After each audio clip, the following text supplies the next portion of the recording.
Wish me luck. Don't you hate Dragons. pants? What? You assume I'm wearing them.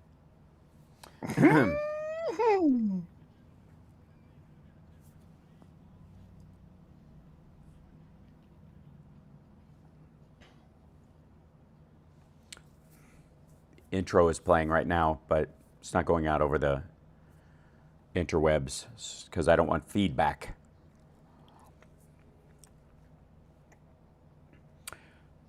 All right. Fingers crossed, ladies and gentlemen. I am in Gatlinburg, Tennessee, as you can tell from the magazine that is in my room, entitled Gatlinburg, Tennessee, that I am holding up on the live stream at infotainmentwars.com. We're live on the radio as well, and Johnny Million is with us. How are you, Johnny Million? On this wonderful, by the way, Ukrainian Independence Day and RFK Collapse Day. So did you watch any of the speech yesterday, or just the little slices of it that were basically like, I'm dropping out and I'm going with this guy? I didn't see him talk at all yesterday. I was very busy yesterday afternoon. We saw George Lynch and Lynch Mob. Oh, that's awesome. I saw last night. Yes, I saw Mac Sabbath, a little bit of Mac Sabbath, which is a I wanted to. They're coming in very soon here. Yeah, I love Mac Sabbath. Very silly. And hi, chat room. Thank you guys for joining us today. Greatly appreciate it. Don't forget to hit the like, share the show, all that kind of stuff. We were solving, as you might imagine, audio problems. And I am not in a prison cell. This is just the coloring of my hotel room. I'm just saying. They went with a kind of Zoom call to your lawyer look. I can't hear you unless you talk directly into the phone. Right, yeah, absolutely. Is it okay if I rub my nipples on the glass, though? That's really fine. Yeah, make me feel good. So, thank you for going for a straight-up actual phone prop, Johnny. Yeah, man. My day job is supplying comedy props. Yeah. So, for those out there in radio, Johnny absolutely followed through with an actual landline phone. Handset desktop phone. Remember, radio is the theater of the mind, Johnny. Right. So, okay. So I guess the most recent big dud is RFK Jr. dropping out yesterday and showing up in Arizona with Donald Trump, with them having like pyrotechnics on stage when he walks out. Cutting out on me, my man. Oh, I did? Okay. It might be choppy for a moment. I don't. And I'm back. I think I'm back. It seems smooth to me. All right, you're That's back. so You're weird. back. Okay, good. All right. It seems smooth on my end. It's so odd. The internet is very strange, especially when you're out here in the sticks. So please forgive if I'm. It's amazing that you have like indoor plumbing. Yes. I would like to remind everyone that there is a piece of paper they put in the hotel room, and I'm holding it up on the live stream right now, that says, "Be bear wise. Feel free to take pictures. Please keep at a minimum 100 yards between you and the bear. Any closer, and you become food. Do not chase or run from the bear. That makes you food. Do not push the bear into a corner situation. That makes you food. Do not approach cubs. Mommy is nearby. This makes you food. Do not feed or touch bears. This causes the bears to be euthanized. Do not leave food in cars. Yeah, if they're approachable, they have to be put down because they will. Yeah, then they've lost their fear. Yeah. Yeah. Do not leave food in cars. Your car becomes food. And then at the bottom, it says, it's got a picture of a bear, and it says, "Don't become food. Thank you, management." And this I'm is a serious the thing. Management is bears. Yes, right. That's a picture of the manager on the actual thing.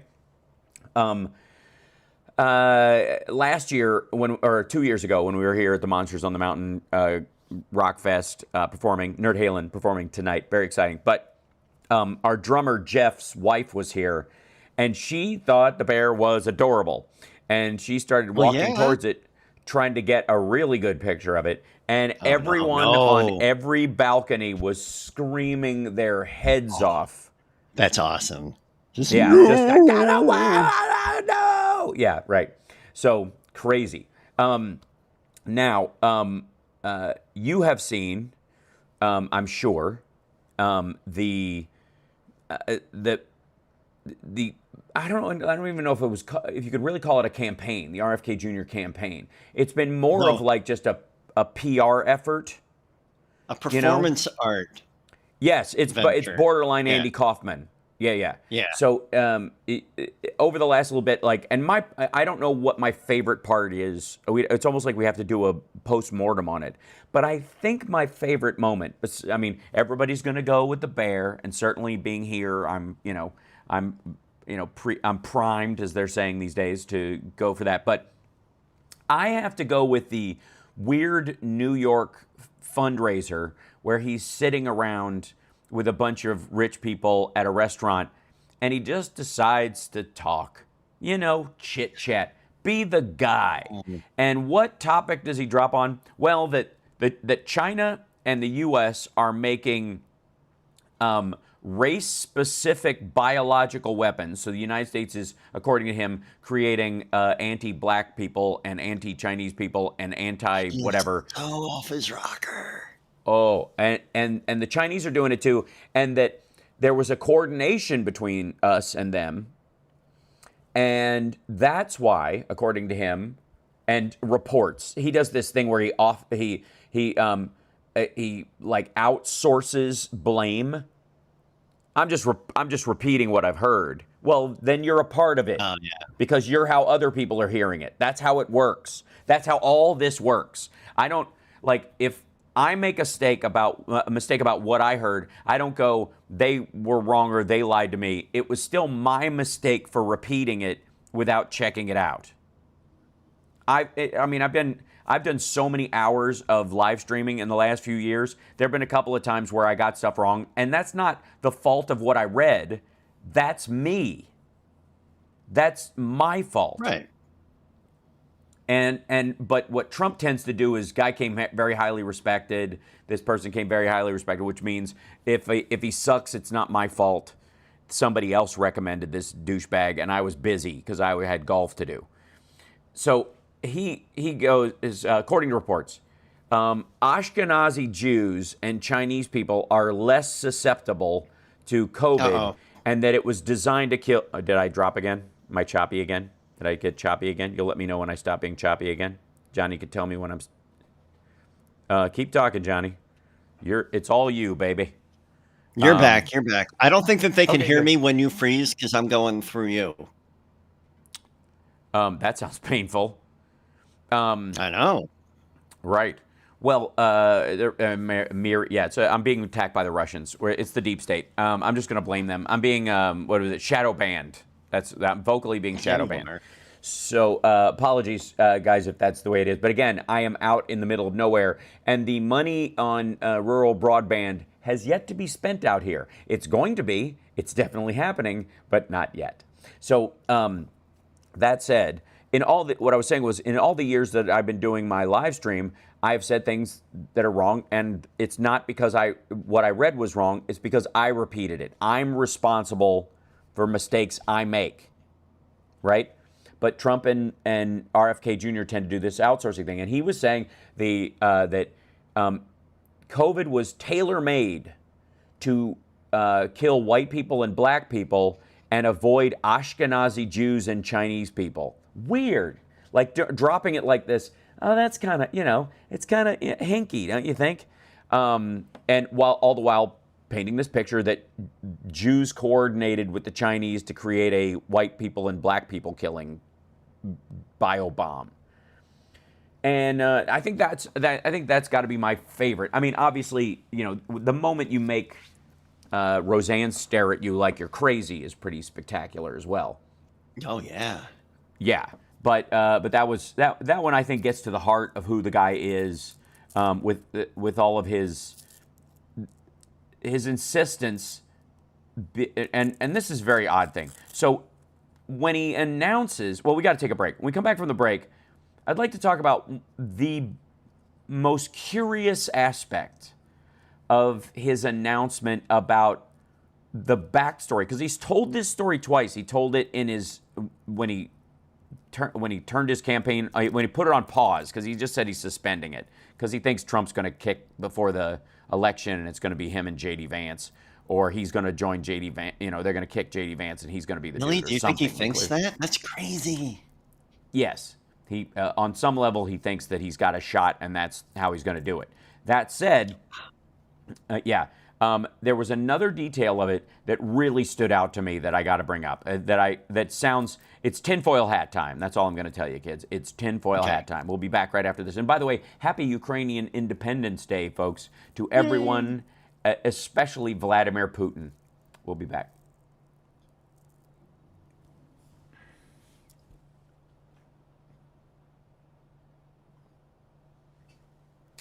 Now, it's so easy to fall in love. So what's wild is that while it looks to me like we both freeze, to the crowd, to the chat, only I freeze, and they can still hear you. So when I start wailing and gnashing, yeah, and it's funny because it's such an odd, glitchy thing. Thank you, Hal Vickery. It was great seeing you too.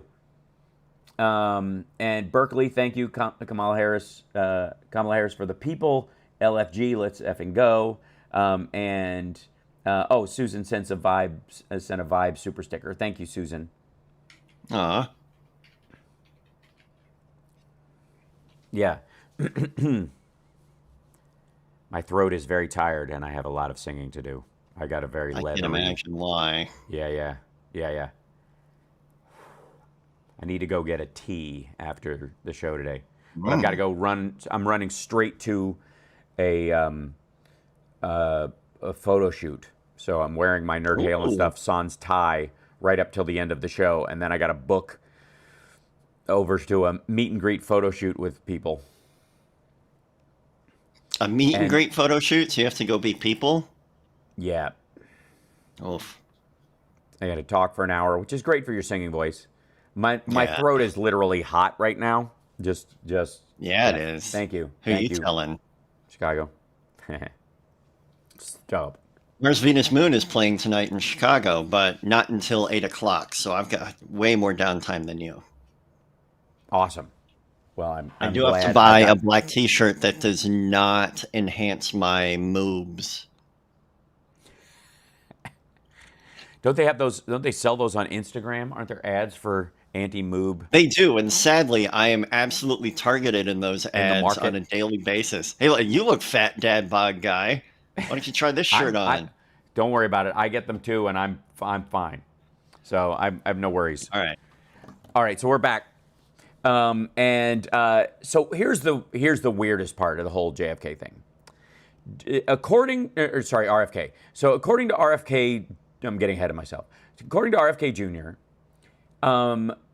2 hours after the assassination attempt on Donald Trump, a person from his campaign called RFK Jr. to try and build a truce between the two of them.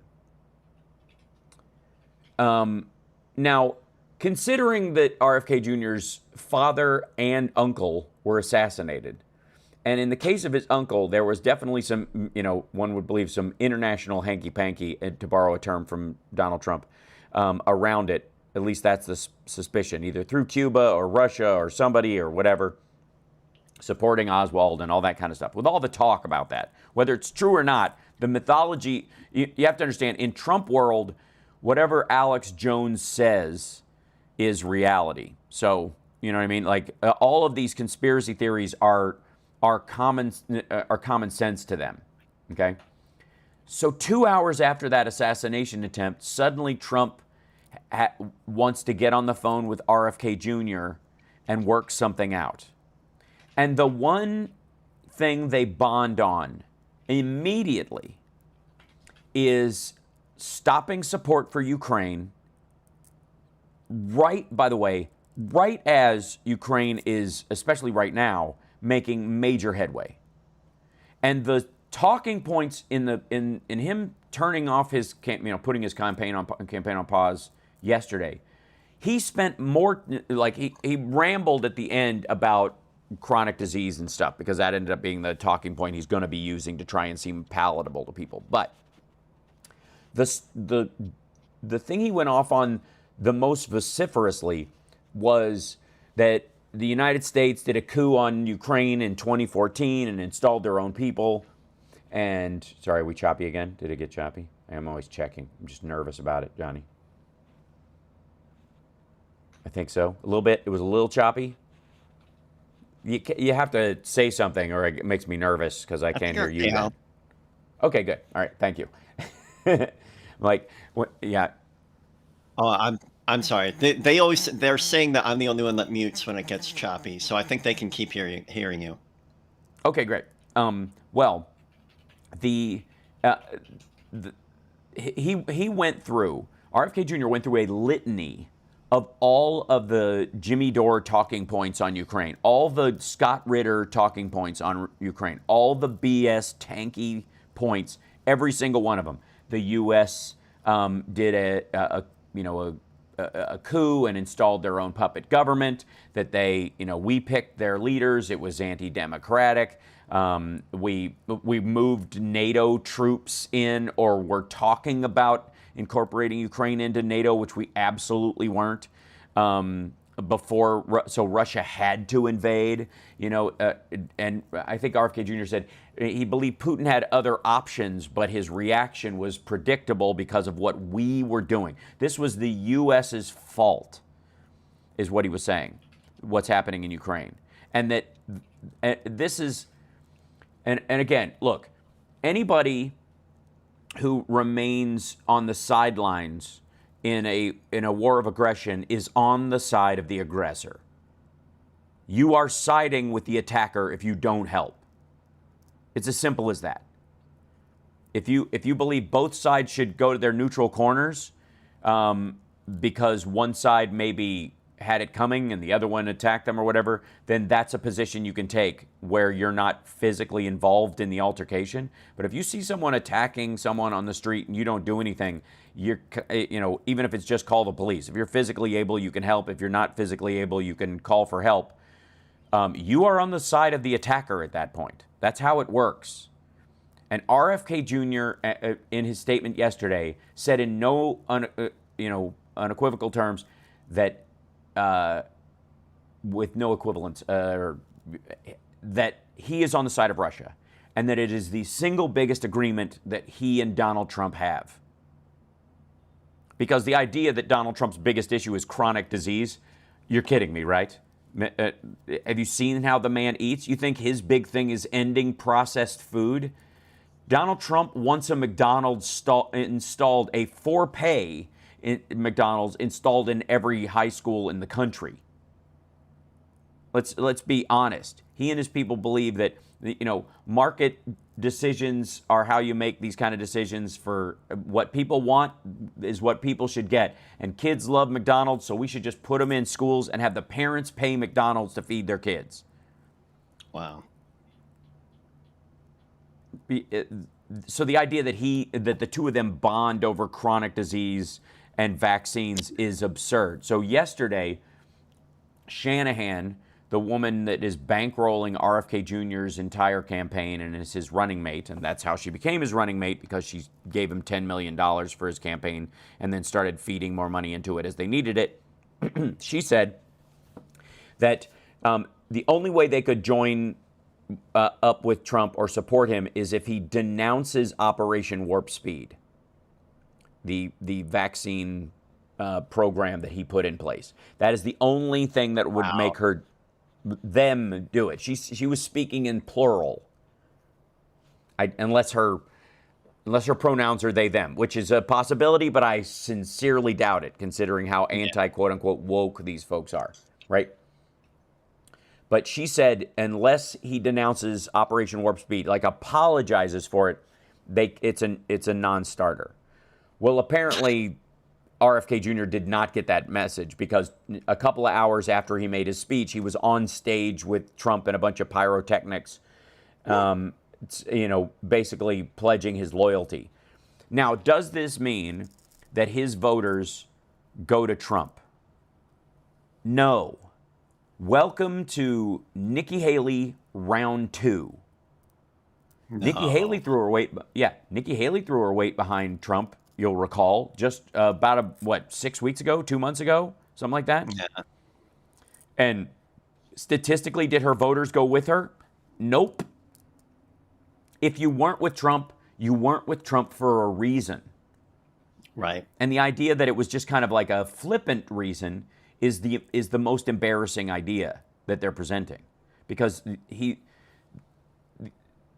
nobody who chose Nikki Haley and voted for her after she had dropped out was flipping a coin. They were all making a very direct political statement to and about Donald Trump. I'm not voting for you. I might not vote for Harris, but I'm damn straight not voting for you. So when she threw her weight behind him, most of her voters went, she's just doing that so the maggots don't kill her, because that's what most people are afraid of. They're just scared of his supporters being violent and crazy. And so, it's sort of blackmail, but it's more like terrorism that they use to keep people in line. The opposite is true of RFK Jr. The man is just so deluded that he thinks he can Pied Piper the people that were voting for him back to Trump. Why would they leave if they were ever going to go back? Right. Why would they go to somebody why would they go to somebody they knew was going to lose?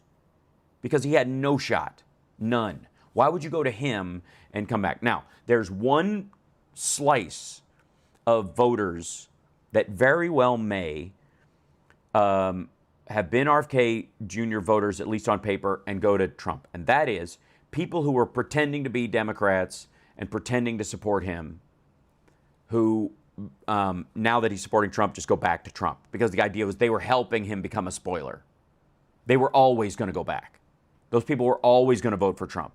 But they were good through the noise of the campaign to try and chip away at what's going on with Democrats. So, but the vast majority of them, that if they were legit at all independents, there was no way they were going anywhere near, backing Trump. My computer is wanting to cook eggs, so I've got to stack it up on something to ventilate it, or it will cook everything. I'm just gonna have to hold it and let the air pass below. It's a little warm here in Gatlinburg. Is that a bear outside? I think I heard a bear. I think I heard a bear in the background. That said, I know what will work as a heat sink. I hope. But this is.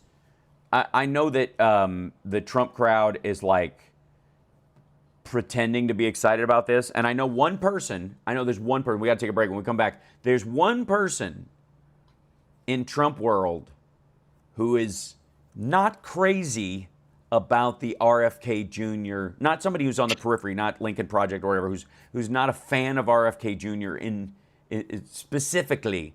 I think we all maybe know who that is. I'll give you.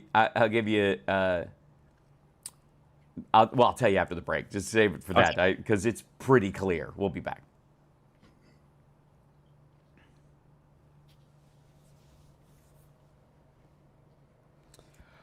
Oh God, the tech stuff never gets old.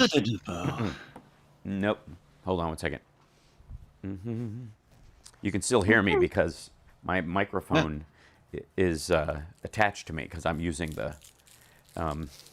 Yeah, I'm going to be getting that. It should be coming Monday. It's one of those things that I ordered last week, and it's still not showing as shipped. So we'll see what happens. Oh, it's very depressing when that happens. Yeah. Yeah. By the way, hi chat room. Yeah, RFK Jr. is so pissed. That's not who I'm talking about, Maggie. I mean, he's definitely pissed. He has to step down. There's no question. That's obvious. But there is a huge and it's interesting how again, I don't want to get way ahead of out over my skis on this, but man, I'll give you a hint. Do not donut like this person. Did you see? God. Did you see the? Yeah, I saw the Yeah. donut clip. That was amazing. I got news for you. Well, I'll save that for the for when we're on the air too. But it's there's one thing that kept RFK Jr. from being the running mate. One thing. And it's petty as hell. What? Brainworms? No, of course not. Don't be ridiculous. Why would a brain worm keep someone from being added to Trump's ticket? Oh, don't worry, we'll get there. Are we back, Chicago? Is Chicago? Are we close or? Okay, good. All right, thank you. I'm trying to find news. There you go.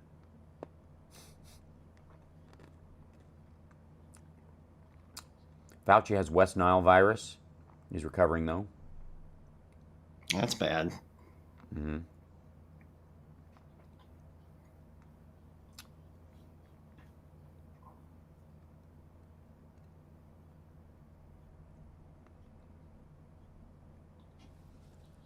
Okay.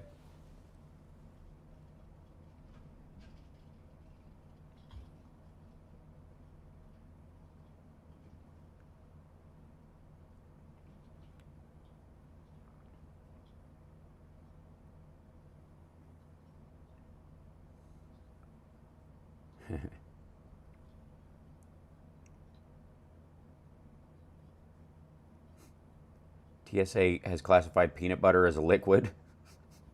Oh, wow. Then I'm on a liquid diet, my man. I love peanut butter. Right. So there's one person who is really, really upset by the RFK Trump union, and that's obviously J.D. Vance. It has not been a good 6 weeks for J.D. Vance. It's been particularly terrible. And he was supposed to, he was the easy choice. He was the guy who was going to push them over the edge. He was the guy who was going to guarantee that, they were, it was all MAGA all the time. And that he proved by being on the ticket that MAGA itself is enough of a political force you don't need anybody else. It's so big, it is the biggest movement in the world, that you don't have to grab somebody to pull in those other voters like you did with Mike Pence. You don't have to, because it's the MAGA world is the only world. Trump wants you to remember. Trump believes this is the biggest movement in the world. This is he believes 270 million American voters voted for him last time, and he was cheated out of it because America is all MAGA all the time. So that's why they picked J.D. Vance, because they were trying to, build a successor. Or they wanted Peter Thiel's money. There's a myriad of reasons, but they almost specifically did not pick him, pick other people, because of Trump almost being offended by the idea that that he needs help with any group of voters. He even says repeatedly, I can't imagine why women wouldn't like me, right? Yeah. So why would he need somebody to even out or balance the ticket? So they bring on J.D. Vance, and he's obviously not going to clean up with any voters. There is no situation where he adds people to the ticket that weren't there before, right? By the way, same thing about RFK Jr. The only thing RFK Jr. does is maybe bring back some of the QAnons who are too far gone, where even Trump isn't crazy enough for them. That's what he's for. That's what this whole thing, this edition, is about. Bringing the QAnons back into the fold. It very well may have scared him that Roseanne was talking to RFK Jr., right? Having him over for dinner, hanging out with him, maybe floating the idea that if Trump is imperfect, she'd throw her vote that way, right? A bunch of that going around. So Is it too late to swap Vance out on the ticket with RFK Jr.? Probably. Yeah. But is the idea that they could take one of his own personal scandals and broom him, and get rid of him? Is there a promise being made? Like, we're going to ditch Vance like 3 months in, ask him to step down, blah, blah, blah, and then we'll just let you be the dude. Or you can just be the ride along and everybody will call you the shadow VP, and he can do all the dumb stuff and you can do all the cool stuff. Or I'll put you in charge of something serious, or State Department or something just insane, right? And J.D. Vance has to know this. I mean, it's especially after the donut visit, they're sending him out to pasture. It's almost like they're setting him up. They're doing like when Trump goes into a store, as we've seen, not only do they do a bunch of like preliminary interviews to make sure the place is like a total sycophant gathering, right? Yeah. Not only do they do that, but they go, they fill the place with supporters. They bring in, like famously the lady who, the anti-woke activist black lady who hugged him, who was supposedly there just randomly, was literally one of his outreach and fundraising people, right? And they put her in there in street clothes and have her act like she's just a local, oh my God, I can't believe who's here, right? They do a lot of that work, and it is work, right? The Harris campaign, insofar as we know, is not doing any of that. They're just showing up and being themselves and taking what is. For all the thing about the Harris campaign not doing, Harris not doing interviews, she is doing a lot of, like pressing the flesh and talking to voters without any prep and that kind of stuff. That's a big part of what they're doing. Whereas Trump is doing all these kind of blatherfest because he now knows there's nothing. And there may be something where the Harris campaign is like, we need to get our talking points tight because we don't need any flubs. We got so little time between now and the election. We don't need one stray sentence to eat up any of our push, right? So I can understand why they're being really tight about it, because there's a bunch of contentious issues. There are a lot of people trying to throw eggs in it, and or even like monkey wrench from the inside. So you got to be careful about that stuff, and I understand where they're doing it. That isn't stopping them from talking to voters, though. But Trump knows that there is no sentence that he could possibly say that will derail his campaign in that respect.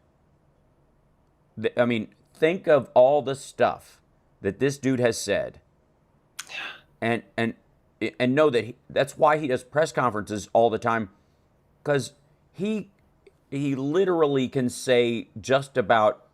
I mean, obviously he brought on a dude who said that COVID is tailor-made not to kill Ashkenazi Jews and Chinese people. Like he knows he has nothing to fear from the press.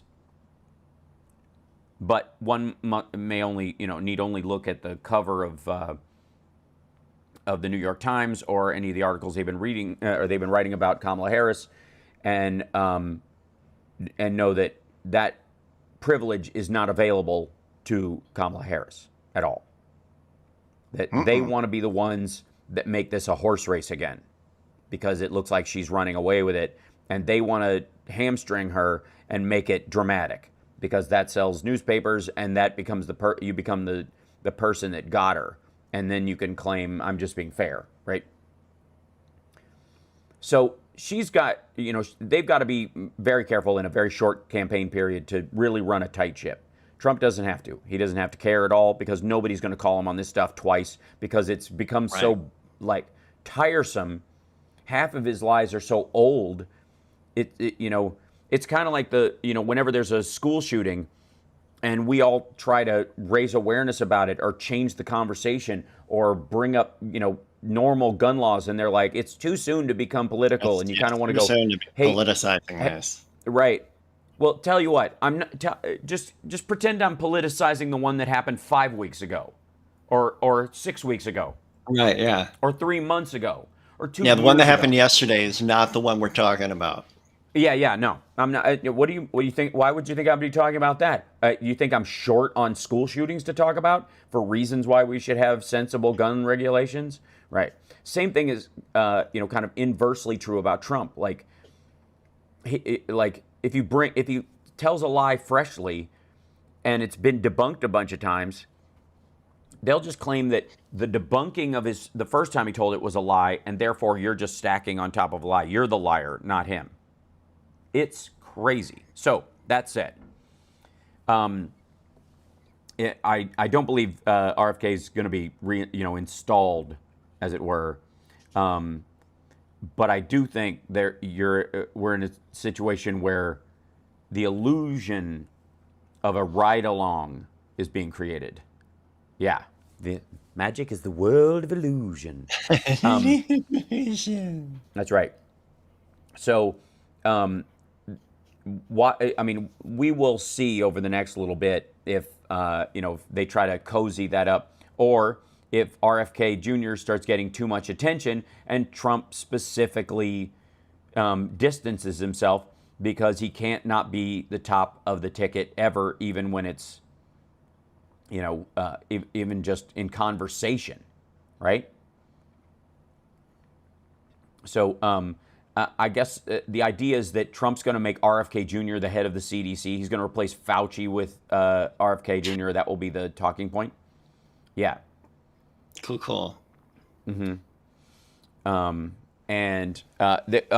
myriad of people.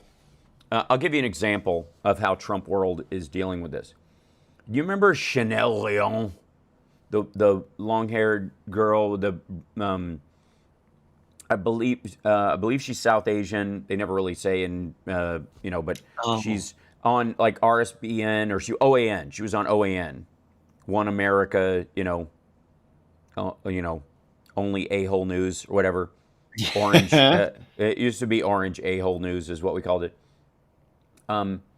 She covered the RFK Jr. Thing like a bunch of the right wingers did, knowing full well that he was going to endorse Trump.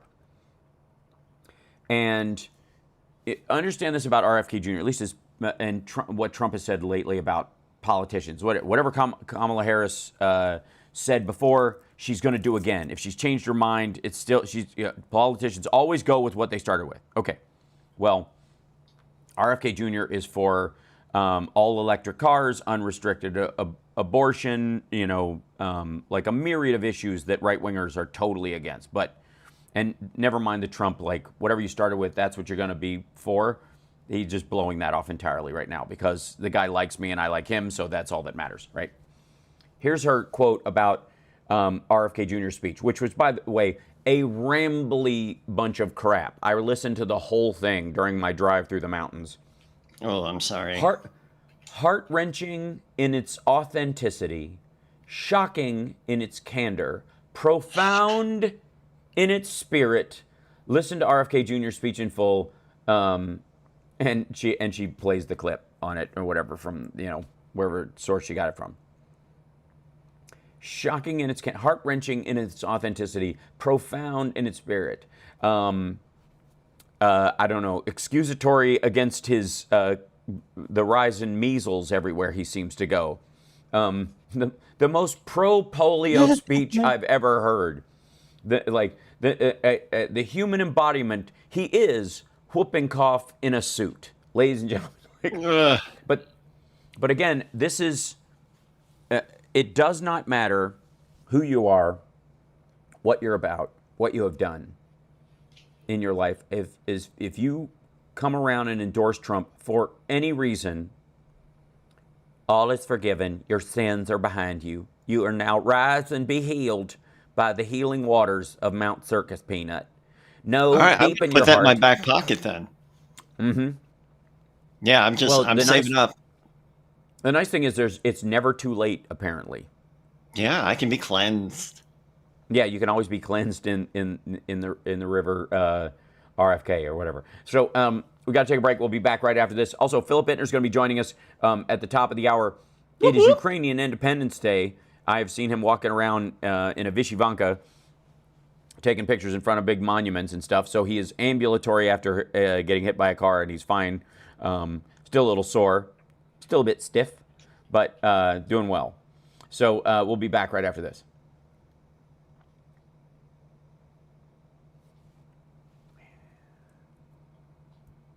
Okay, there's Chicago.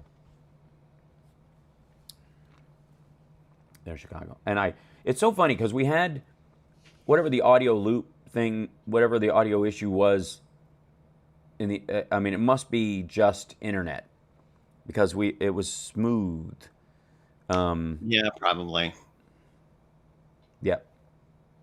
I don't know. I just don't know, Johnny Million. I don't know. I don't know why that is. It's a bit crazy, yeah? Let's see.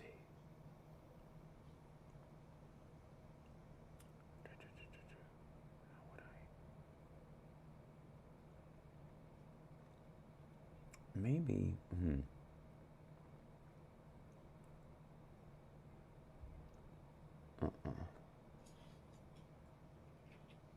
Oh, I see.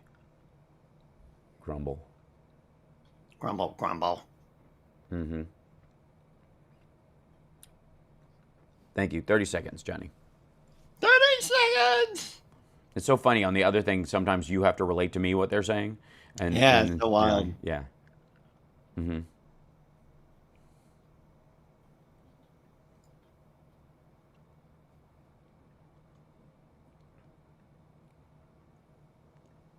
we go.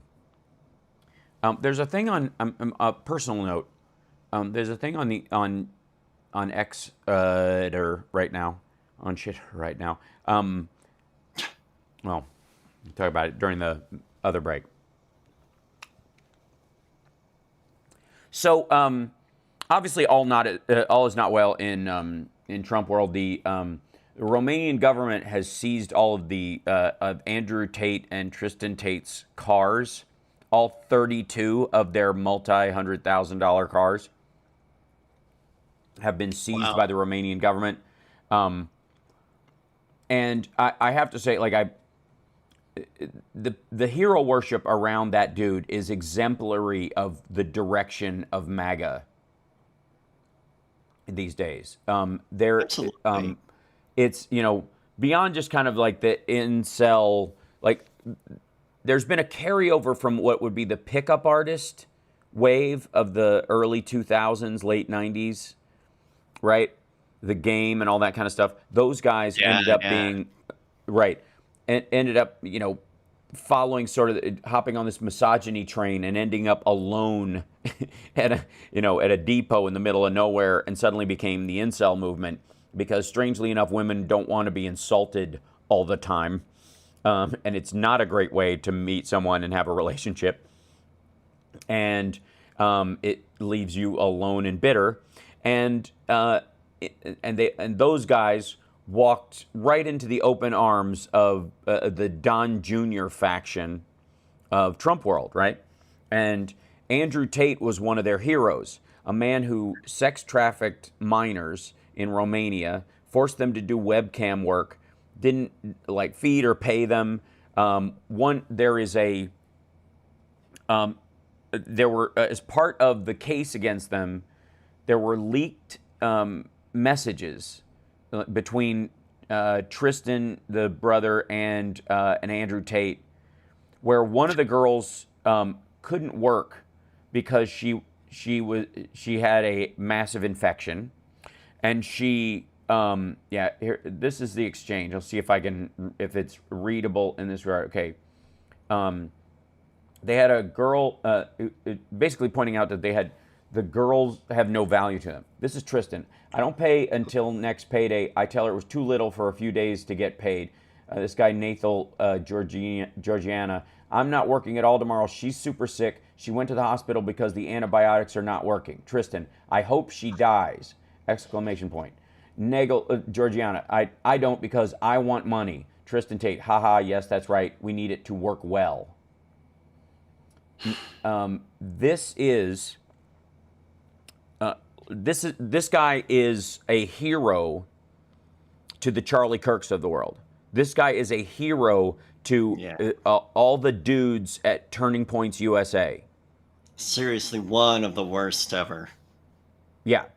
And all of them are sort of like rooting for him to beat this, and again, there's no question that these are his texts. There's no question at all.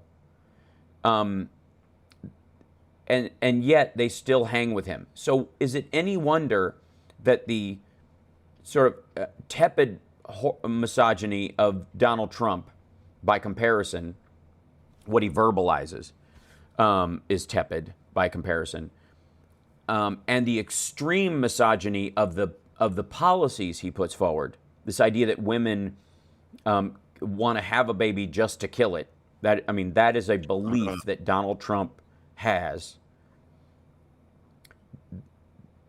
That's what's left. I don't either. It boggles the mind. And again, Trump's mother thought he was a problem. Basically, almost like viewed him like the Omen, it seems, in some of the conversations about him. But by Trump's telling, they were a family that was, and I quote, very well knit. And that's a real... well knit. Yeah, very well knit. He folksy colloquialism to save his life. It's impossible. So the sort of consistency of where they have been, what has built this up, because what is the modern Republican Party but for the Adam Kinzingers of the world who have left and are off on their own? Is a combination of the remnants of the diehard Tea Partiers, right? The QAnon and the incel movement. It is a strange bedfellows conjunction of those very people. And it is stunning at how, I don't know how any self-respecting person who loves or cares for the women in their lives can vote for that, even one who is indifferent to the women in their lives could vote in this direction, because it is not a passive or and this is why they bring up free speech all the time. This is the excuse, is that you're attacking what they're saying, or you're attacking that they're saying something, not what they're saying. They should have the right to say whatever they want. And for some reason, as we see in Trump world, that means without criticism. Yep. Without anybody pushing back on it. The minute you do, you're somehow denying them their rights. And if any private organization, namely a social media company, says, you know what, we're trying to sell ads, that's how we keep this thing alive. We, like TV networks, we'd like to keep the violent porn and visceral racism and sexism to a minimum. Mm-hmm. Just tamp it down a little bit so that it can, because we're trying to sell toilet paper over here to keep ourselves on the air so we can talk about anything. And the same thing is true of all these social media networks. They are private companies.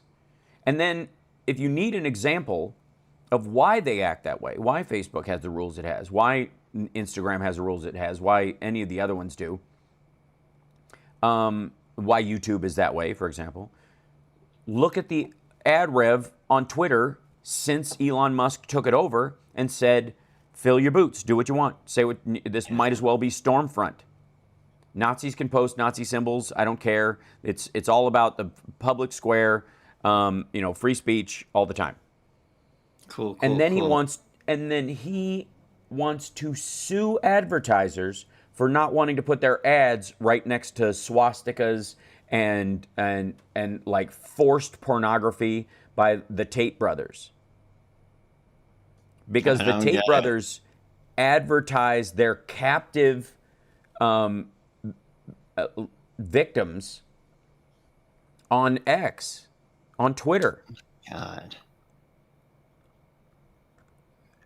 And the defense of these guys is always free speech. Free speech is king. Free speech is everything. And okay, at that point, you're like, okay, well, then this person is a child porn absolutist. They believe it should be legal and available. Right. That's if you corner Rand Paul, that's what he believes. He's one of these people, like, might be illegal to make it, but if you happen to stumble upon it or you find it or somebody else makes it outside the country and you just get it and create a market for it and continue it and perpetuate it, that's not a crime. That is that is Rand Paul's genuine belief. And the irony that he's one of the few remaining, people coalescing behind Trump as well, is just as mind-boggling as anybody who thinks they would vote for RFK Jr. and would vote for Donald Trump. Granted, like I said, I never thought there were any, and he was supposed to be a spoiler for the Democrats, and it never worked. So now they just decided to go mask off and just help me raise voters. Help me find people. Help me, And what I was going to say too, in response to the abject misogyny of the Tate brothers and everybody who's followed, supported them, and believed in them. There's a little thing going around on Twitter right now. Name a great movie directed by a woman, and Real Genius immediately comes to mind for me because I'm a huge Martha Coolidge fan. But I think what Clueless. people really need, Pardon? Clueless. Yeah, Clueless, absolutely. Well, that's the thing.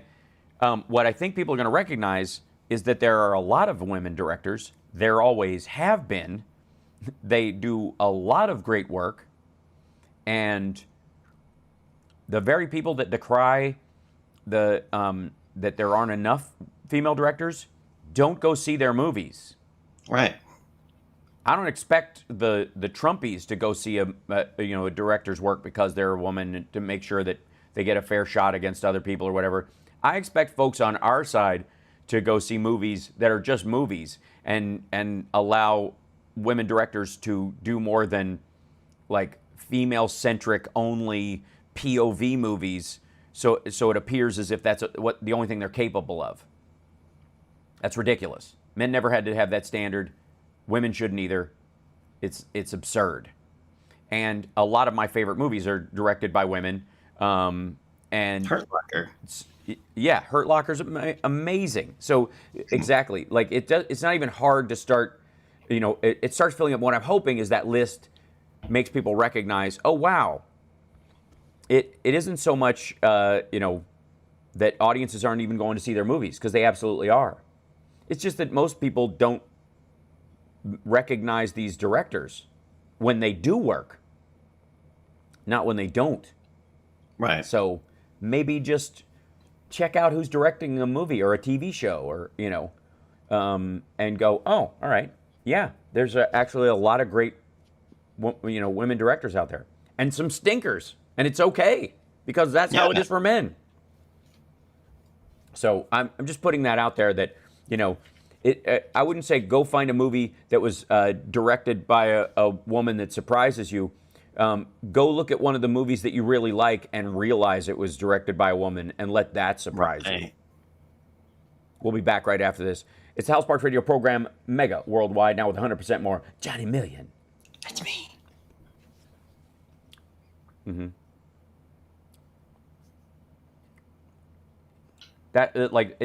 It's the same thing that bugs me when some people are like, there aren't enough like strong female leads, and I'm like, you ever seen Alien? And they're like, no. I'm like, So there is an entire movie series based on who the next strong woman character will be in that series, and it's sci-fi, and it's action, and it's smart, and the character isn't just a brute who can manage to survive because of their size. They often have to outsmart the villain or the monster they're up against. Sometimes they have a cat. Sometimes there's a cat. Yeah, that's right. Ripley, one of our favorite childless cat ladies. Yep. Yeah. Donald Trump does not want the Ripley vote. Yeah. Yeah, Fast Times at Ridgemont High, big. what was the the Awakenings?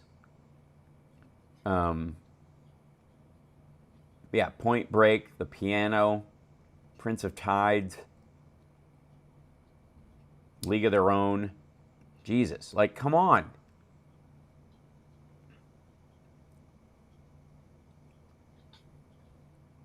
By the way, I don't know if you can hear this. Hold on. Nope, hold on. No, I don't. Hold on. Hey, did you see Quiet Place Day 1? No, I have not. Oh, that's great. And there's Is a it? great cat in it. Ah. Does he meow at the wrong time? No, that's the thing. There have been a lot of memes about people seeing if they would survive in Quiet Place Day 1 with their cat, and they go running with it while they're carrying it, and the cat's like, Right. Ow, ow, ow. this cat does a good We're job. all The cat dead. never, the spoiler, the cat never blows their cover. Okay.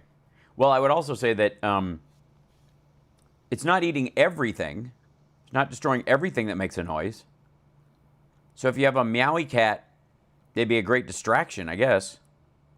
No, it will go for anything that makes a noise, whether it determines that it's food or not. Just on my most recent schooling of what happens in the Quiet Place world. Did the person who wrote it just grow up extra grumpy? I think so. It's just freaking John Krasinski. Right. I'm trying to take a goddamn nap over here. Okay, hold on. I'm gonna bring in. Shut up, or I will kill you all. Right. Hold on. I'm gonna bring in Phil.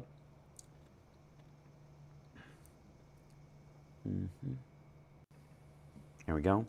I gotta put Johnny in this one. Whoops. Get in here. Guest number 7. What are you, nuts? Johnny Of course Williams. I'm guest. There we go. And then in this one, we do. Whoops. All right, chat room. If you're doing questions, I did not start calling until right now. Okay, there we go. Tag. And we're all up and we're all running. Hey, Phil, can you hear me okay? You all right? Yep. Yep. Can you hear me? Yep. Yeah. Okay. Suddenly you show up and everything looks fantastic. Woo. How are you feeling? Don't want that. Yeah, I'm all right. Nice Is your arm better? Getting better? Arm is getting better, yeah. Not better yet, but getting better. Good. You looks like you hurt a little bit too much last week for me to really go off with. Yeah, it's still. Yeah, there you A go. little messed up. Yeah. Mm-hmm. C'est la vie. I think my favorite Putin video from this week, Phil, is where he was accidentally forgot he was wearing his $2 million watch because he swaps out his $2 million watch for his cheap watch when he's on TV. And so in the middle of it, he takes his watch off and puts it to the side, and then he puts on his like $9 buy it in the park outside the Kremlin watch. Yeah, man of the people. Yeah, $2 million watch. Oh yeah, sure. Here's what I want: if you have that much money to spend on a watch, what difference does it make what time it is? Where you got to be? It's a flex. Yeah, right. You know, I'm sure This you've met. I'm sure you've met clock nutters or watch nutters. Oh yeah. Yeah. They're a-holes. Generally. I'm not hearing the show. No, me neither. That's okay. Okay. Hal hears it though. Yes. We are everybody. Welcome back to the show. Joining us right now from Ukraine is our dear friend Philip Ittner, wearing his Vyshyvanka today because it is Ukrainian Independence Day. Host of On the Edge, a podcast live, or that he does as live in Kyiv with different guests, and gets to the sort of the emotional and human and heart of the matter of the Ukraine war, as well as a lot of the breaking news about it. And there's been a ton of that. Johnny Million is culling questions from the chat for Phil that we'll have in just a moment. Boy, are ya. And then there is I guess a myriad of things happening right now because the Ukrainians have not stopped gaining ground since they started. Like there has not been Inside Russia. Inside Russia. Yeah. Yeah. So catch us up on what's happened recently with you and in Kyiv, and then we'll get to some of that too. Well, a rather more subdued Independence Day this year. In the past, they've kind of blocked off the main road and put, burnt out Russian tanks and things. They're not doing that this year, but it's a beautiful day, and people are out there wearing their traditional Ukrainian clothes, the vyshyvanka, like I'm wearing here. High spirits, not a lot of despair. Generally, we do anticipate an attack, and touch wood, that hasn't happened yet. We've had a couple of alarms, but no direct attack on the capital. Russia likes to use anniversaries and holidays to, terrorize people by sending a missile on the same day. They're sentimental, which it's kind of sweet. It's either roses or drones, right. Does that depend on what year it is? Why? Yeah. It's 10-year anniversary is drone. Right. It's it's been relatively subdued in terms of the events and celebrations and stuff like that, mainly because also I think there's concern that we do anticipate some sort of response because of the incursion into Russia, into Kursk. So there's that going on. Right. Still, there are lots of people out marking the celebration or marking the holiday. So it's a balance. It's a balance. There was a massive prisoner exchange, first one since the Kursk incursion. 115, I believe, on either side. Prisoners of war were swapped. I woke up this morning and I saw there had been a counteroffensive in the Kharkiv region, which it looks like Ukrainian armor is engaging and pushing back the Russians from Ukraine's second largest city internally in Ukraine. So it's not just this Kursk offensive. Some territory is still being lost in the Donbass around a city or a town New York called Pokrovsk.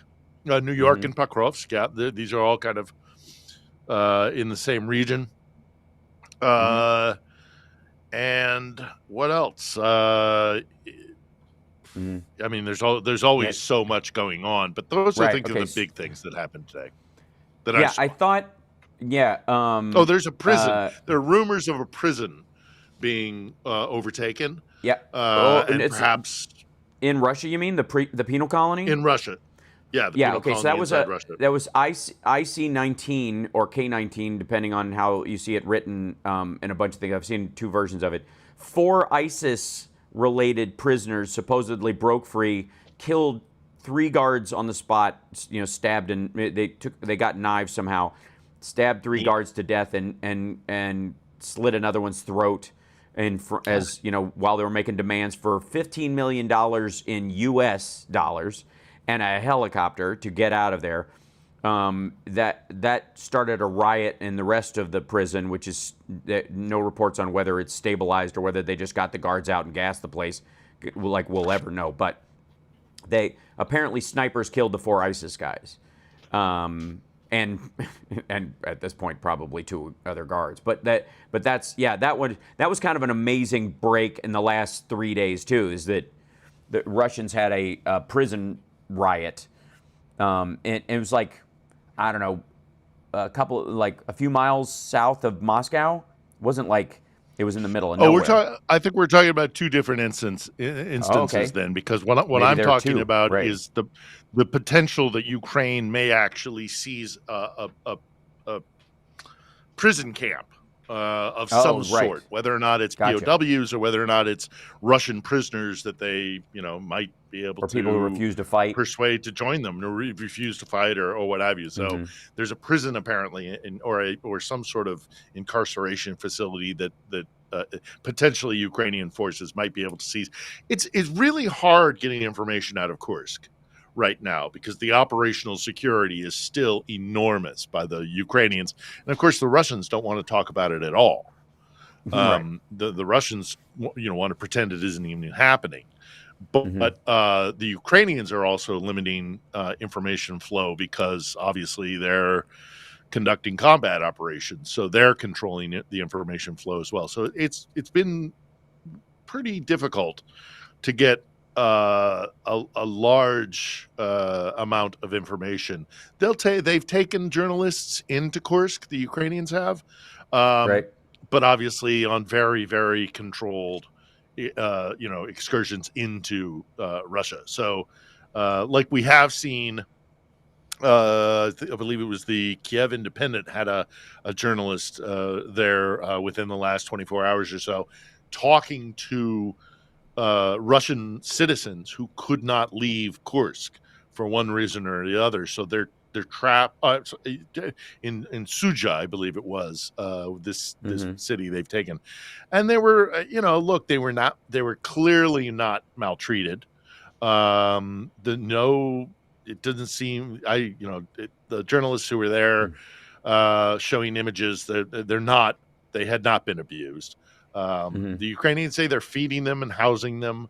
They got caught up in, and there is widespread criticism by these citizens saying our own authorities didn't do anything to evacuate us.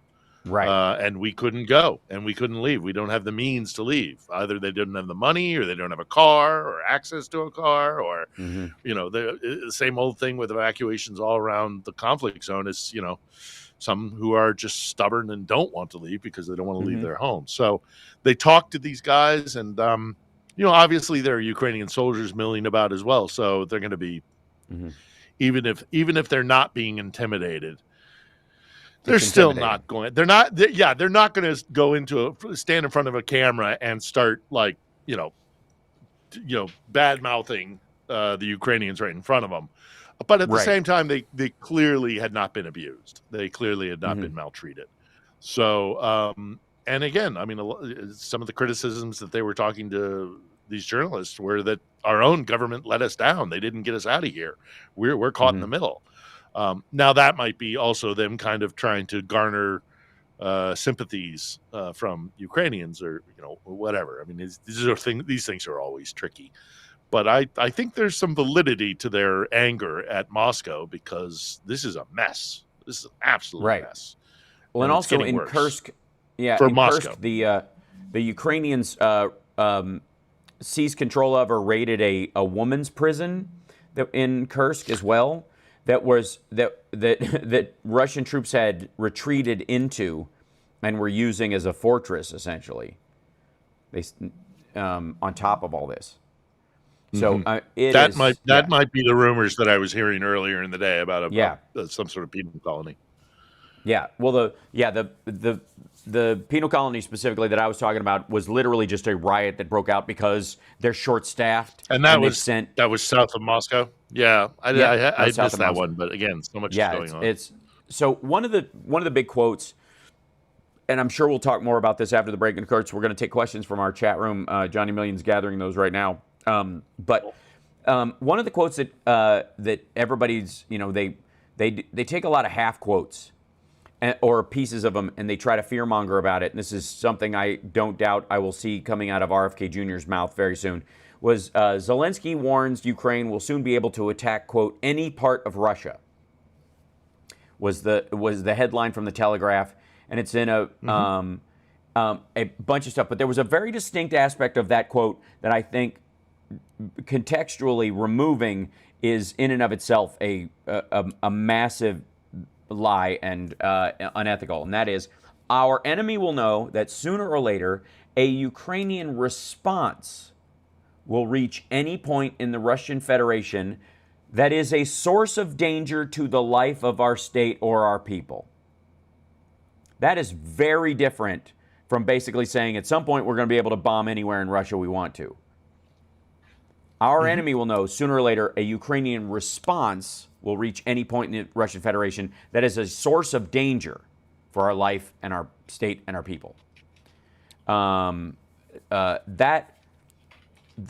when you see that quote come out, watch for it, kids. Watch for people to take the any point in Russia and blow that up to make it look like something it ain't. Which is basically that there won't be a place where you can hide your weapons because we will be able to reach them. And you won't be able to just bomb us from halfway across the country. We're going to be able to stop them. We got to take a break. We'll be back right after this with questions from our chat room for Phil. By the way, check out On the Edge, his podcast, and subscribe to it on his YouTube channel. Philip Ittner, 1 L in Philip, 2 T's in Ittner. We'll be back right after this. Do it. Do it. Stop it. Do it. Come on. Subscribe. You lack discipline. Who is your daddy and what does he do? Show me your leadership capabilities. Show me your leadership capabilities. That's so great. Yeah. Have you ever heard Bill Hader? That Bill Hader telling that story? Yeah, trying to find his hair and makeup people. Yeah. Where Duncan Paul? I don't know. I'll go find him. But I can find him. Show me your leadership capabilities. The governor. Yeah. I'll always be thankful to him for. I had issues with his governorship, but I'll always be thankful for him for making that video he made, mm-hmm. where he was talking about his father living with the burden of having fought for a Nazi regime. Yeah, and him directing that at Russian soldiers and being like, "You don't want to be like my father. He carried it to his grave. You're doing wrong things." Yeah, you're afraid to die because you don't want to know what's going to happen in the hereafter. Mm-hmm. Yeah, that too. Yeah, but apparently his dad drank himself to death, sort of thing, with the shame of having fought for the Nazis. Mm-hmm. Thank you.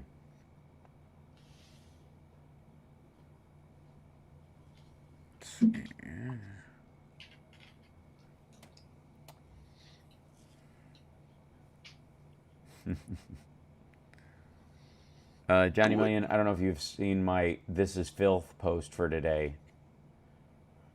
I don't think so. Is it on the on hey, Twitter? Did you not run into Mark Hamill in Chicago? Oh, okay, yeah. Mm-hmm. Hold on, they're playing an intro.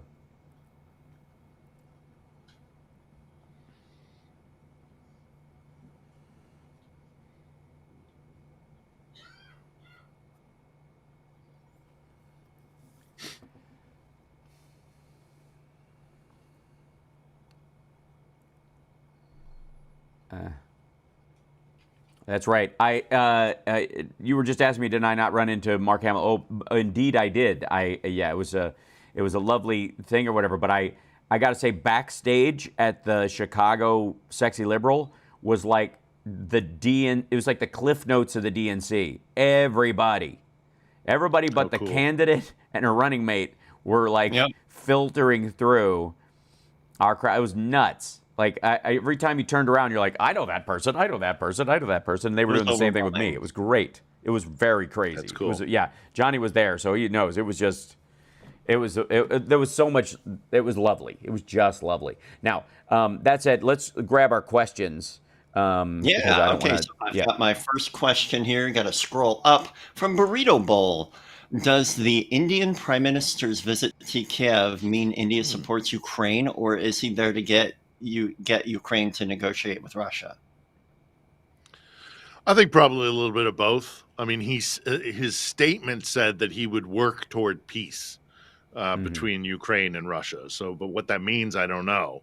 I mean, Modi came into a lot of criticism when, on the day that we were digging children's bodies out of a hospital here in Kyiv, struck by a Russian bomb. He was hugging Vladimir Putin when he visited Moscow. So he came under a lot of criticism here for that. But it is important that Modi is here. There's a very strong drive by Ukraine to get on board what's now being referred to as the global South, of which Modi would be a great asset and an ally in that if they want, if they're able to get him on board. Look, I don't think he was here in Kyiv with some sort of dictate, or that he was taking to Ukraine and saying you must agree to this. I think it's shuttle diplomacy in some ways. He was welcomed here. It didn't seem like he left, in bad humor. So we'll see. Maybe he takes this to Vladimir Putin or whomever. I think generally, if I were to have just a gut reaction, is that I think most Ukrainians would prefer Modi to be negotiator than Xi in China, because China is dodgy. But we'll see. We'll see. I mean, obviously, Modi did come here with some sort of diplomatic effort in mind. Whether or not it bears fruit, there's a lot of rumors going on about negotiations. They also require a lot of agricultural goods, and they also sell a lot of weapons and other stuff too. So part of this is, the response I've seen online about him is sort of this back and forth, like, him playing both sides of it for the economic benefit of it, and knowing that as long as India is gaining ground right now by just not being China internationally. They really are. Actually. Like, they don't have to do a lot of stuff. But it's coming, that's the primary benefit right now to them. And it's one of my taking advantage of it. Yeah. Go ahead, Johnny. So the next one from John G. Does Phil plan on having Les back soon? Of having Les what? Parnas? Of having Les, I think. Oh, Les Parnas? Having him back? Or who? Yeah, it's spelled L-E-S. I imagine it's the one that it rhymes with. Yeah. Lev Parnas, yeah. I mean, he had an interview when I spoke to him. He had an interview that he had to run out to, so a hard out time. We briefly discussed maybe him coming back. He's got a series of shows that he did, kind of like mini docs, with Rachel Maddow's group. So maybe in an effort to promote that. I mean, we haven't had this interview this weekend, which is with John Sweeney, is the first time I've had an interview on my channel repeated. A second appearance by a single guest, although arguably I interviewed John the first time before I had On the Edge going. So I mean, I'd have Lev back on in a heartbeat. There's so much more to discuss. So, yeah. Cool. Nice. Yeah, all right. And so this is from Connie Kelly. Connie Kelly wants to say, tell Phil happy 33rd anniversary of Ukrainian independence. 33 years of Ukrainian independence. Yeah, it's fantastic. Thank you, Connie. Johnny, got another one? Yeah. Is there another? I do. I'm sorry. I was moderating. This is from Never Ed's moderate. 3D Never. Can you ask Phil if Belgorod has surrendered yet? Not to my knowledge. Not to my knowledge. I know they're active in Belgorod. I know actually they're also. Oh darn it! I'm gonna gap on the name of the oblast to the west of Kursk, but there's some talk that they may be pushing out into there, which is this area where there are all Bryansk? these conscripts. Bryansk, thank you. Yes. Yeah. I mean, they're not stopping, and Belgorod, right? They shoot a lot of missiles out of Belgorod, so a lot of incoming offensive, weaponry coming from Belgorod. It would be great if they surrendered. Right. But it's just this is. I don't want to overplay it, because we do have to see what Russia's response is, because eventually they are with more than just hitting Ukrainian soldiers with drones or missiles or artillery. They're going to have to get ground troops in there, the Russians. So we'll have to see what happens with all that. But this is absolutely devastating for Vladimir Putin. This is is a egg on his face like nothing else. And he rose to power promising that he would bring stability, and there would not be any more like internal violence and struggle and disharmony. And that's exactly what he's brought on a massive scale for Russia. Since nothing they've seen since World War II. So look, I've said it again. I've said it before. I'll say it again.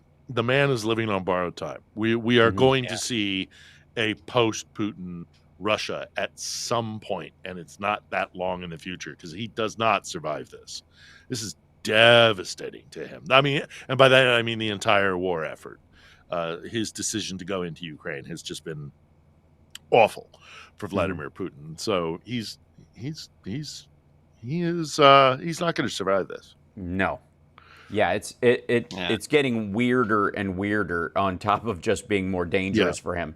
I think we got time for one more, Johnny, before we go to break. Sure. Here's one from Twitch. It looks like Missy PA. Do you know the status of Semyon Mogilevich? Also, glad you're feeling better. No, I don't. I don't know what the latest on him. Yeah, I mean, he could. I don't know where his whereabouts are. Your Honor. It's right. Yeah. Sorry. I'm afraid I don't have any update. Right.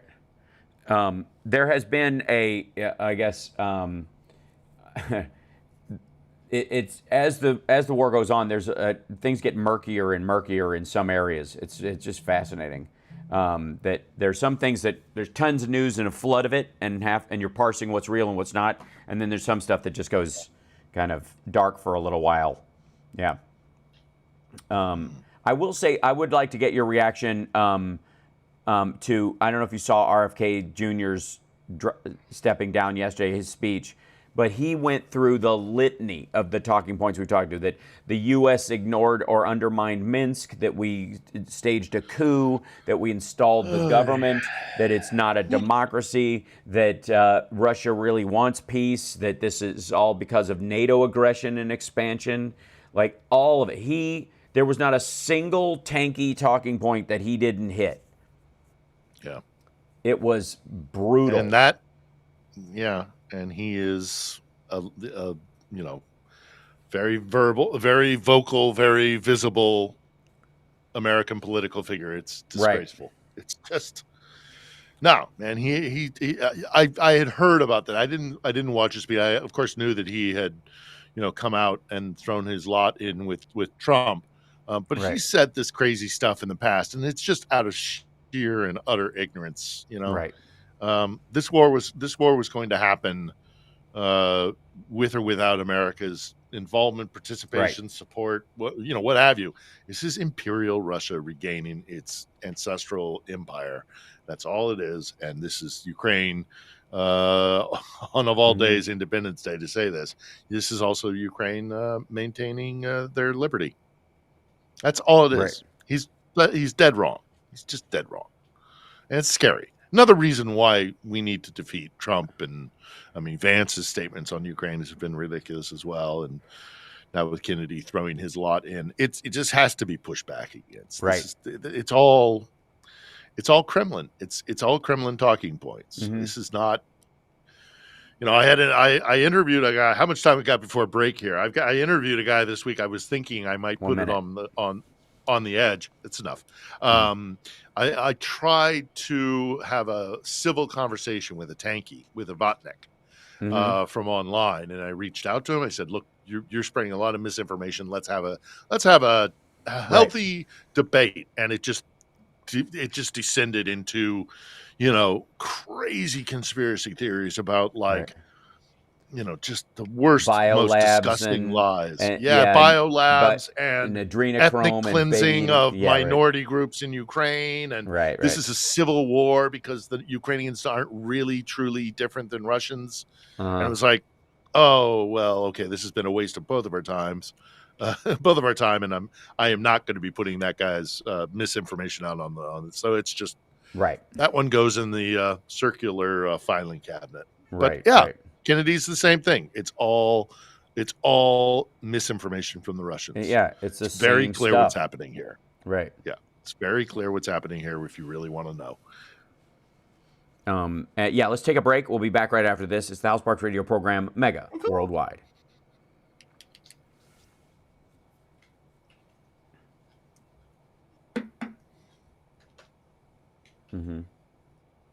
We clear?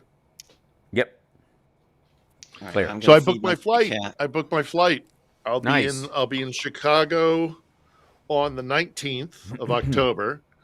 I'm Right. going to I'll cast my ballot early Uh-huh. in Michigan, Smart. which you can do after the 22nd. Mm-hmm. And then I'll probably head out to, I might go New York, might go to San Francisco, but I aim to be at Sexy Liberal in LA. So Nice. I'll see you there. Mm-hmm. And I'll see if I can get Hamill's. I want to get my Luke Skywalker plug for On the Edge. Yeah, he Seeing was. as he, Uh, no, he I is get it. an He was. It sounds incredibly like Chicago on-demand was human being. manic. Oh my Of God, course, it was yeah, great. It was lovely, and Sure. it was like a love fest backstage. But everybody was clamoring for it, and I think I told you I brought my fancy Luke Skywalker lightsaber, and Jamie Harrison's people bogarted it for a video with him, with Jamie and Mark, and I was like, "You bastards!" It was cute though. I mean, I'm glad they did it, but they need to tag I would have me. liked to have. Is that who that I would was? have liked to have graded him, and I would have liked to have grabbed Kinzinger. Those are the two guys that would have been high on my list. I'd like to get Kinzinger on the show. I think I don't think he was there, was he? His speech was great. No, he didn't. He wasn't there. He was in Chicago, obviously. His speech was great. Yes. And then for He used to to be have my congressman. Harris. Yep. Yeah, and for Harris to then also include Ukraine not once but twice. Here we come. In her speech. So we're back, and we talked a little bit, in the last hour about RFK Jr. dropping out and the odd amount of time he spends denigrating Ukraine and America's relationship with Ukraine to the benefit of Russia, and then it turns out that obviously one of the things that got J.D. Vance on the ticket was his hatred of Ukraine. That is a thread line that MAGA will never shake. They will always be on the side of Russia no matter what Russia does. They will never question CSTO expansion. They will always question NATO expansion, even though NATO expansion is voluntary and you have to petition for it, whereas CSTO has been done at the barrel of a gun every single time. CSTO, for those that are listening, is Russia's answer to NATO. That's their own security agreement between former satellite states that they forced them to join, essentially, or forced their leaders to join. So we will definitely get into another question in this. But there's a recent report from Open Secrets that there was always this belief that RFK Jr.'s campaign was a spoiler for Trump against Republicans or against Democrats. That he was going to steal Democratic votes and he wouldn't give them to Trump, but he would take them away from Joe Biden, and that would help Trump over the top in a couple of very specific states. And so initially RFK Jr. was trying to get on the ballot, it seemed, only in swing states. Like they were prioritizing swing states to get on the ballot, which should tell you a lot about what their strategy was and how it wasn't really about being elected. It was about basically political terrorism. But it turns out that the heir to the Mellon fortune, Carnegie Mellon fortune or whatever, Timothy Mellon, is the single biggest donor to both Trump and RFK Jr. And that may play as much of a part in them joining forces initially and doing it under the table and hiding it, pretending to be adversaries. And then on the other hand, joining together finally, when the mask came off. And he donated, I believe, let me see if I have it here. He's donated $1 billion just he's donated $168 million to Trump and 25 to Kennedy. See, this is why when I have a fruit salad, I always kind of eat around the Carnegie melon and go more for the cantaloupe and the honeydew. Oh, it's. I mean, I don't understand. It makes my throat sting, and it tastes like old lady's perfume. Oh God. So, but like it should be. Let me be abundantly clear. The idea of like independence, or him being an independent candidate, or that this has anything to do with the domestic politics of bettering the lives of Americans, is nonsense. The two things that these guys both share is I was about to say an anti-Ukraine stint, but it really is a pro-Russian stint. Whatever the money that was coming out of there, they want that money flowing again. And there, in this case, I can't point to anything definitively. But when you study these guys and what they do, there is the stench of the GRU all over this. Well, the talking points are so uniform and so bogus at the same time that you would think people would come up with their own separate lies. Something's up. I mean, again, I don't want to contribute to conspiracy theories because there's enough of that going around. Sure. But, I mean, they're going to be involved in our election, and this just stinks. It's the stench of it. And my vaccine made me magnetic. Well, there you go. Johnny Million, you have always been my. Do you have a brainworm? Man. Do you have a brainworm? I have ringworm? Ringworm, yes. You don't have a brainworm yet? Yeah. Oh, yes. We're getting along famously. I mean, I'd like to ask guys like Vance or Kennedy. This war is happening. The cause of it and how we got here doesn't matter. One way or the other, however this shakes out, it's going to change Europe forever. And by as a ripple effect, it's going to affect us. So what do you want, guys? The war is happening now. It is going to either benefit Russia or Russia will be rebuked. There's no middle ground. Okay, I'm sorry, but there just isn't. This is too big of a fight, and the fight over Ukraine has been something Europeans have been worried about for a very, very long time. Well, it's happening. It's happening right now. Which side? You've got to pick a side. There's no middle ground. You're on one side of the fence or the other, and that's not me being absolutist.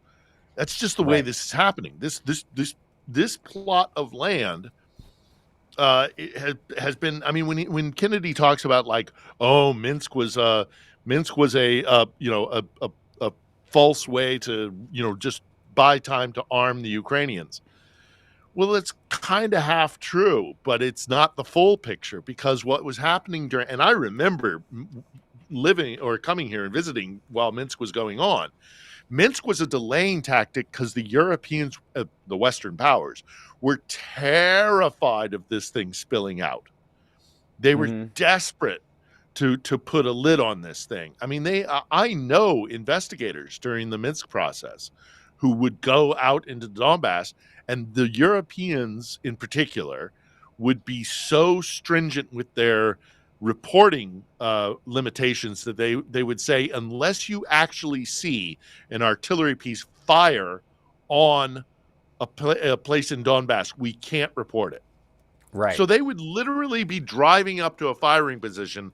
The artillery would be going down the road the other direction. They would go up, see the tire tracks, see all the evidence of an attack.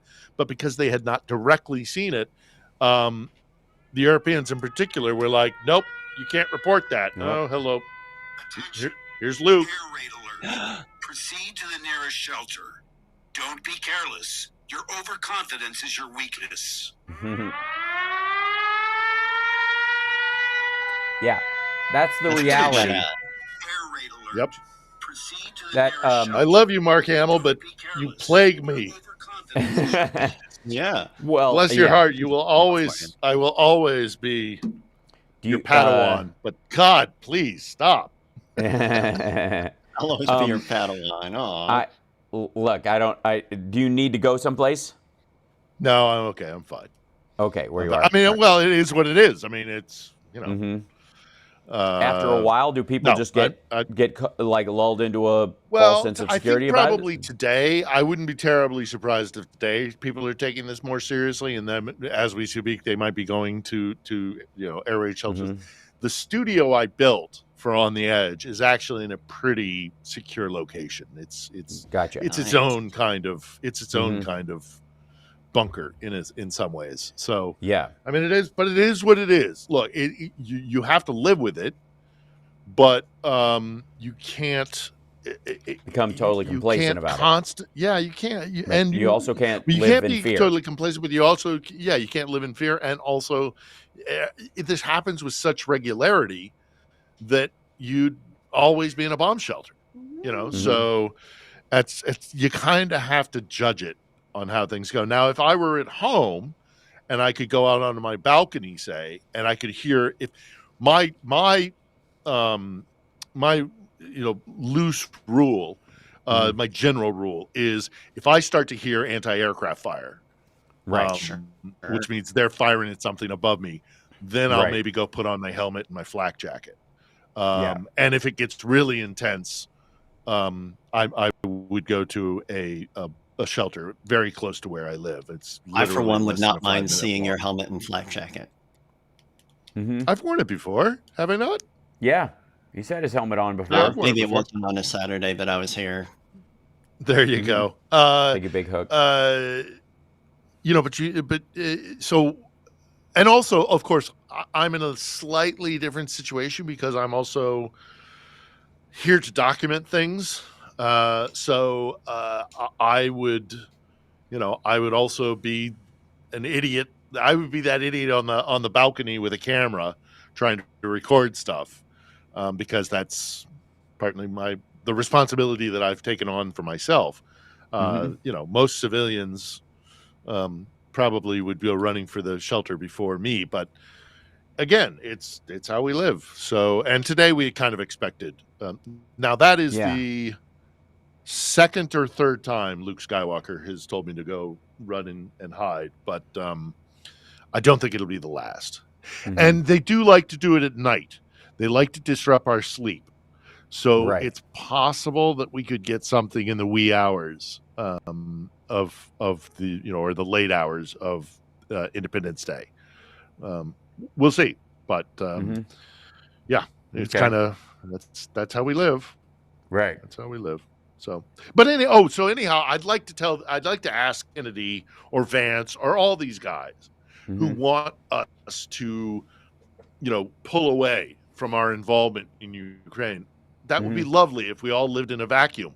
But this is happening whether we like it or not. And it will not end with some sort of half measure. Ukraine, what happens in Ukraine in the conclusion of the Ukrainian war, either Russia will be ascendant and empowered, or they will be pushed back and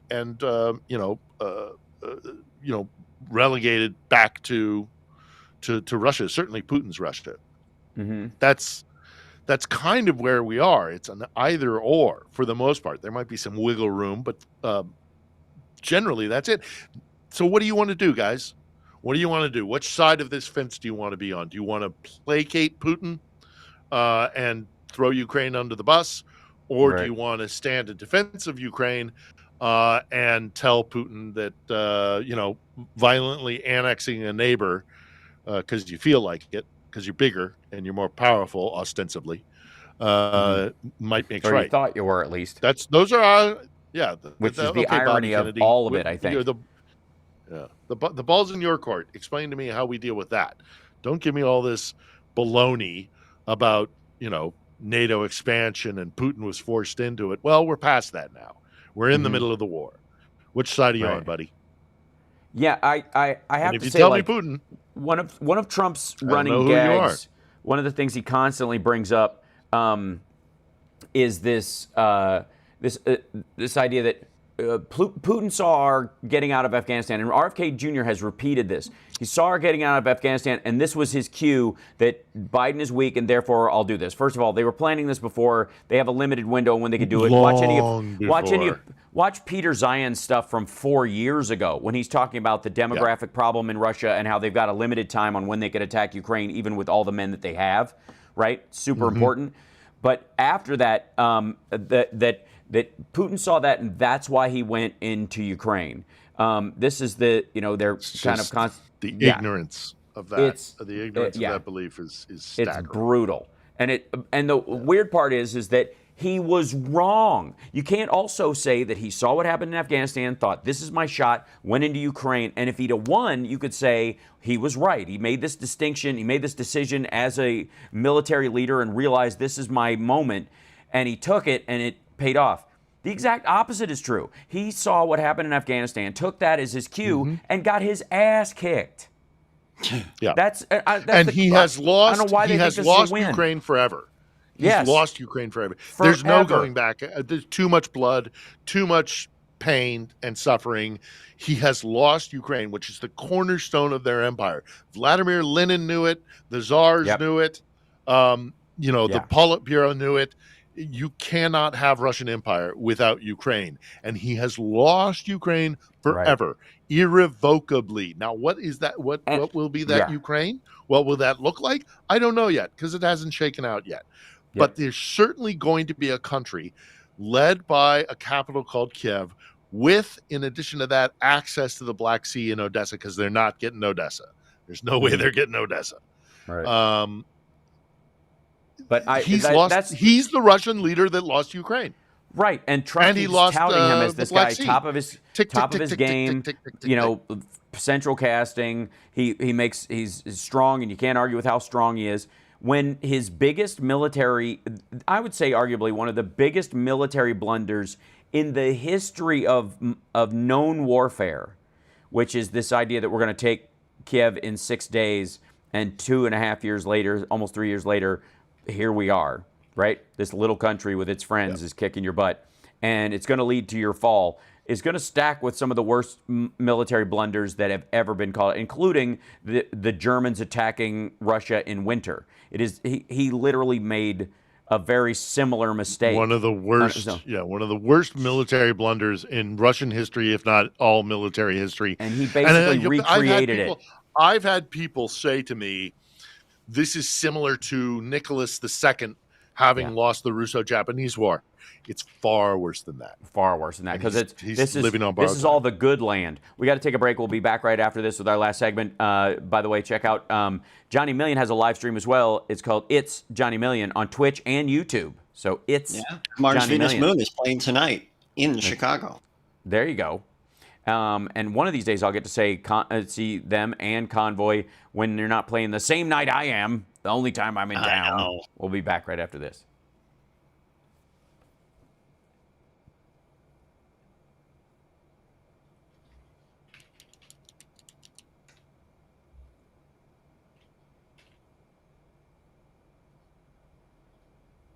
Yeah, you know what?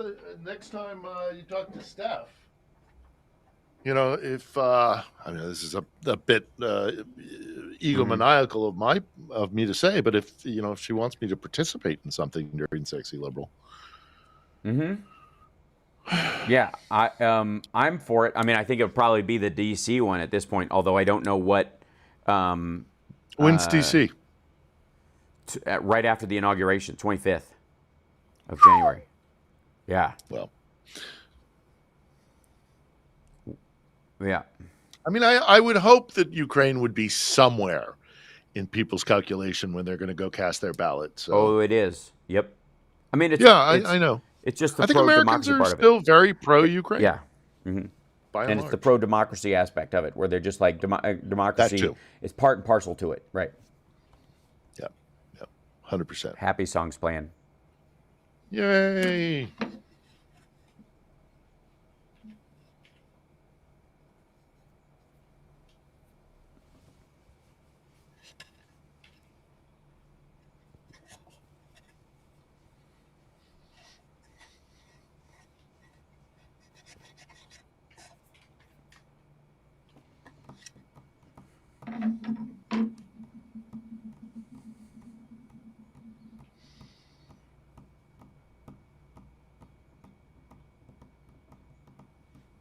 Okay, yay, we're there. Yay, there we Fantastic. Now, that was playing out over the radio. Sorry, everybody in the chat room. You just watch us dance to music you can't see. It's anytime there's a copyright strike, that's what you see online.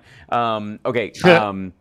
My happy ending is 33 years of Ukrainian independence. That's right. Hell That's yeah. right. And my happy ending is that neither of you are here in danger of being eaten by bears, where I am. Don't become food. Thank you, management. Oh my God! That printout is in every hotel room in Gatlinburg, Tennessee, and they're serious about it. Wow. Oh yeah, they're everywhere. As a matter of fact, Sure. Okay, I don't see one right now, but that doesn't mean I won't. So. I used to go when I used to go hiking up in the Sierras. We were always conscious of bears, you know, Mhm. up in the Sierra Nevadas, you know, around Tahoe and stuff. Yeah. Yeah, absolutely. And I would argue joke. well, let's my happy ending. Johnny, do you have a happy ending? Because we have short time coming in. A happy ending is that I can't believe that we finally got to play together live on stage since this is all taken off, and Yes. the Vic, and So I lovely. got to meet Mark Hamill and JB Pritzker, and I don't think I made an ass of myself. No, not so far. And yeah. Mrs. Million got to tell Governor Pritzker how much she appreciated the legislation that he put in place to keep books from being banned in libraries. Mm-hmm. Because And- she is a librarian, and And I love that your cat sounds like she's laughing at you when she meows. Yes. That was like she does a scratching thing where I don't know if she actually gets to the point that is itching, but her back claw just hits the hardwood over and over again. Uh-huh. It's like, Oh, I know it well. yay. Yeah. By the way, I guess mine would be is that we got a lot of race ahead of us. We definitely, this is going to be a working election. This will be, on the ground, phone calls and door knocks and voting, and I'm going to be broadcasting like a maniac all the way up to Election Day and beyond. But Kamala Harris's speech beat Trump's by about 500,000 viewers. The overall ratings for the DNC versus the RNC were off the charts. It was essentially flawless. There were very few even stutters. Even Bill Clinton's speech that he hand wrote and went on, people think it went on a little bit long, was still materially great and awesome anyways. There were so many like tearful moments and pride moments, and at no point did we have a former wrestler tear his shirt off because he was going to show how tough he was in the face of a dead shooter who was probably going to vote for Trump anyways, before he took a shot at him and died. So minus that stuff, it was pretty spectacular. And Burrito Bowl saying would love another Hal stream from a Trump rally. Oh, it's going to happen. Oh yes. Next Vegas he doesn't do California ones very often. If he does, it's way out in the middle of nowhere. But if he does somewhere in the Central Valley. Oh yeah, it'll happen. Yeah, Barstow ends up yeah, right, Stockton, where the smell won't bother anybody. Yeah, because that's going to swing California. The fact that they're even entertaining the idea of California, which I don't think they're serious about it. Well, he's saying that to take the idea of her actually gaining in Florida off the table.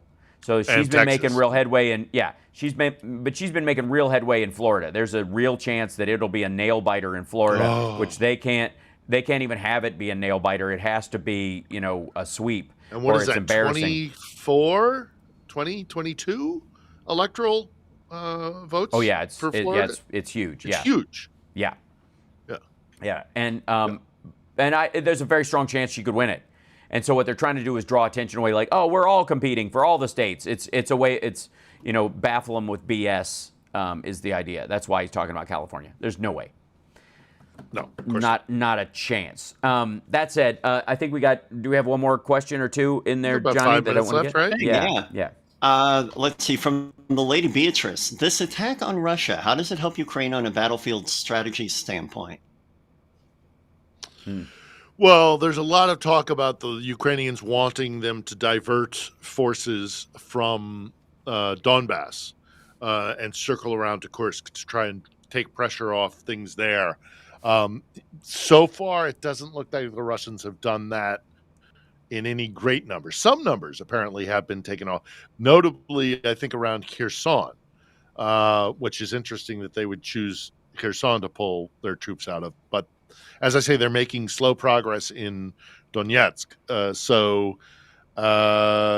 Strategically, if they can draw power and force from there to go into Kursk, that would be an advantage for Ukraine. But also the fact that the Ukrainians are on Russian soil, they are no longer fighting for Ukrainian towns. So when Russia, if they get into a tussle, if the ground troops do start to clash, and it isn't just artillery and drones, they'll be fighting on Russian soil, destroying Russian towns and villages, which is better than destroying Ukrainian villages. So there's it's also too. really difficult for them to fire. Yeah. It's really difficult for them to like do like a war of attrition, right? Yes, that's right. Their own territory. There's a lot more maneuver. There's a lot more maneuver ability for Ukraine in some ways inside Russia, but also it also allows them to get closer to like some airfields and some military assets that Russia has, because you can move your artillery forward now, so you're not out of range of these places where fighter bombers are launching glide bombs into Kyiv, for example, or whatever. So it's a bit of increasing. I mean, as Volodymyr Zelensky himself said today in his address for Independence Day, was that Russia wanted to create a buffer zone inside Ukraine. Well, we're going to create a buffer zone inside Russia, and that will allow us to attack deeper into Russia itself, which would be devastating. Again, this is not going the way Vladimir Putin wanted it to, as much as he wants to stick his head in the sand, because he still refuses to talk about it in any great length. And he still considers, terrorists, and it's not a real offensive, it's a terrorist action. He's terrified, and he should be, because the clock is ticking. The clock is ticking on Vladimir Putin, and we better be. I would hope that State and Pentagon and the White House are making plans for what happens in a post-Putin Russia, because it's coming. They have to. There's they no have doubt. to. Of course, they must be. They must be. Yeah, he doesn't just walk away from this. No, it's too devastating. Again, half of his foreign trips seem like bug-out plans these days anyways. So I would like to say that, finish up, because we got about a minute left. Everybody check out On the Edge, which is Philip Ittner's podcast, Johnny Million. It's Johnny Million on Twitch and YouTube. And then, of course, infotainmentwars.com. I live stream every day but Sunday. We take back one show for the Hebrew God for which this staff belongs. And I'm off to do a photo shoot dressed as a nerd and then sing tonight if my throat cools down. So cheers. Thank you guys so much. Thanks, everyone. Any sane person would have done a best of today, but I am not, and I miss you guys too much. You are to not sane. Not do it. No, not at all. Not in any form or fashion. All right, see you next time. All right. Bye. Oh, that's the fun part now. Hold on. Let's see. Hold on. Let's see if I can do this right on camera. Even let's see this. Oh, do it. Take this out, and the important thing is that shouldn't it be a clip-on for the nerd experience? No, and I'll tell you why. Hold on, I'm moving my mic. Largely because you should know how to tie a tie if you're a nerd. Oh yeah.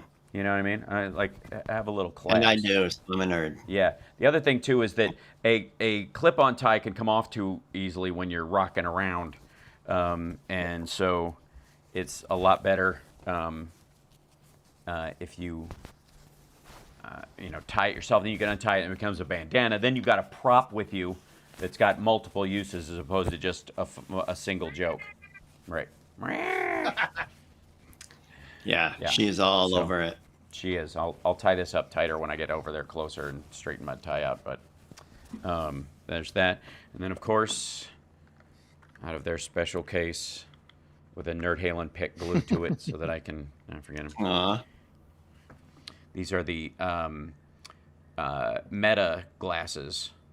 They have cameras built into them, and I suppose I could ask if I forget a lyric. I suppose I could ask it. I don't know that I'd be able to hear it.